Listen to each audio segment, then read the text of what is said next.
রু বের হবে, প্রত্যেকটা রগ দিয়ে রু বের হবে, নাকের ছিদ্র দিয়ে রু বের হবে, তওবার দরজা বন্ধ হয়ে যাবে।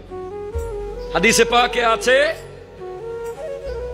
সাকারাতের টাইম যখন আসে, একটা টাইম আছে যখন মওতের গড়গড়া শুরু হয়ে যায়, তখন তওবার দরজা বন্ধ হয়ে যায়, যখন সে আর কাউকে চিনতে পারে না। পরিবারের খুব বাজে পরিস্থিতি হবে, কাউকে চিনবে না, চিনতে পারবে না, এমন ভাবে রু বের হবে, আহ ভয়ঙ্কর ভাবে রু বের হবে।